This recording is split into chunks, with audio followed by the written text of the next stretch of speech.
링겔만 효과라고 아실까요? 그러니까 링겔만이라고 하는 건 사람 이름인데요. 그러니까 1913년에 프랑스에 농기계 회사가 있었어요. 엔지니어인 링겔만이라고 하는 사람이 그러니까 줄다리기 실험을 합니다. 한 명씩 양쪽에서 했을 때랑 뭐 세 명씩 했을 때, 다섯 명씩 했을 때 이 힘이 어떻게 변화되는지 이런 걸 본 거예요. 구성원이 많으면 많을수록 힘의 수치가 작은 것으로 나타납니다.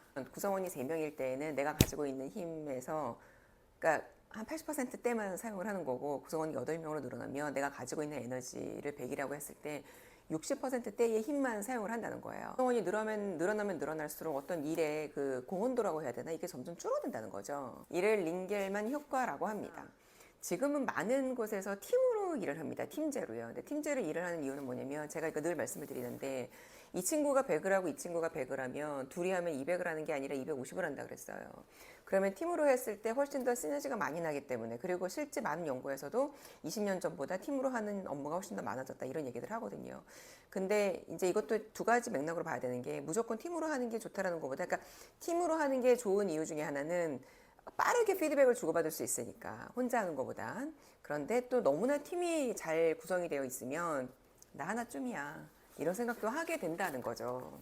그래서 팀제로 일을 하게 되면 팀원들이 서로 의지를 해서 외롭지 않게 일을 할 수 있기도 하고 또 어느 한편으로 생각을 해보면 나한테 요만큼의 어떤 부족한 게 있잖아요. 근데 이제 크로스 체크를 하게 되니까 누군가가 또 이거를 채워주는 사람이 있겠지 이렇게 생각을 하기도 한다는 거예요. 결국 업무에 빈틈이 생기고 주체성이 떨어지면 책임감도 함께 떨어지는 것이다 라는 겁니다. 팀원들의 책임감을 키워주기 위해서 애플에서는요 DRI라는 제도를 활용을 하는데요. 업무의 전 과정을 개인이 책임지게 하는 건데요. 모든 업무에 어떤 꼬리표를 단다고 해야 될까요? 이 프로젝트의 DRI는 누구인가요? 그러니까 이런 얘기를 할 수 있는 거죠. 그래서 이는 성공하고 실패에 대한 어떠한 뭐 책임을 얘기하는 건 아니고요. 그러니까 결과와 상관없이 팀원이 맡은 그 업무에 대해서는 그 끝까지 책임을 지고 수행을 하라는 의미가 더 큽니다.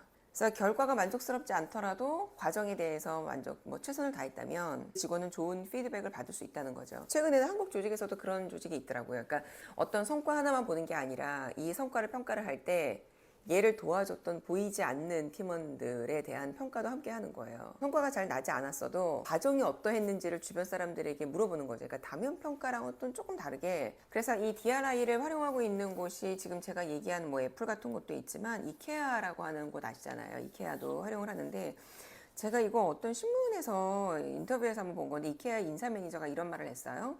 그러니까 프로젝트를 진행을 하다 보면 실수도 할 수 있다. 근데 이를 통해서 새로운 방법을 배우기도 하는데 이거는 오히려 자연스러운 현상이다. DRI를 적용을 할 때 제일 중요시되는 문화 중에 하나가 실패를 허용하는 문화여야 한다는 겁니다. 이케아의 또 다른 문화는 그 신규 직원들에게도 많은 책임을 위임을 하는 게 이제 문화인데요. 여기에서 책임을 위임한다는 것은 실패에 대한 책임이 아니라 그러니까 업무의 최종 의사결정권을 담당자에게 준다는 의미라는 거죠.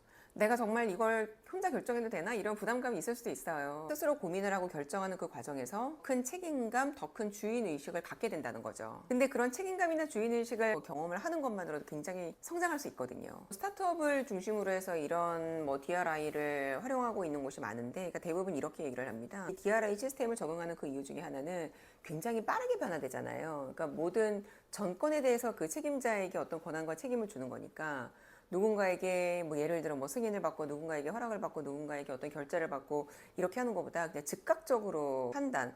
그렇다고 그게 오판이면 안 되겠지만 빠르게 어떻게든 해보라는 거죠. 그러면 실패를 해도 빠르게 실패를 할 수 있기 때문이라는 겁니다. 토스라고 하는 우리 금융 서비스를 제공하는 회사 그 조직 기업도 아마 아실 텐데 수평적인 조직은 오히려 막 의견을 서로 이야기하다 보면 너무 논쟁이 길어진다는 거예요. 만약에 이게 수직 구조라면 그냥 위에서 지시를 하면 그냥 끝일 거예요. 그런데 오히려 수평 구조일 때에는 다양한 의견들이 제시가 되기 때문에 오히려 더 문제의 어떤 해결을 이렇게 늘어지게 하는 경우가 있다. 자, 그럴 때 DRI가 굉장히 중요하다. 여러 관점에서 논의를 하다가 최종 결정은 그 업무의 책임자가 하는 것이다. 이게 바로 DRI라는 겁니다. 자, 그런데 이런 DRI가 가능한 거는 어떤 조직 문화나 CEO의 믿음이 있어야 되는데요. CEO나 뭐 리더나 팀장들이 그 책임자를 믿어야 하는 거예요. 근데 믿으려면 어떻게 해야 될까요? 어떤 믿음이 있어야 될까요? 우리는 그 정도 되는 직원들이 우리 조직에 들어와 있어. 이런 믿음이 있어야 되는 거죠. 우리 조직원들은 굉장히 뛰어난 인재들이야. 뭐 세세한 관리가 필요 없이 본인들이 알아서 충분히 할 수 있는 역량이 있어. 믿음이 있어야 한다는 겁니다. 그래서 그런 인재들에게 자율성을 부여하는 것이다. 이렇게 DRI를 적용하고 있는 많은 회사들은 뭐라고 얘기하냐면 규칙이 없는 경우들이 굉장히 많고 또 어떤 그 결제 시스템이 없는 경우들이 굉장히 많아요.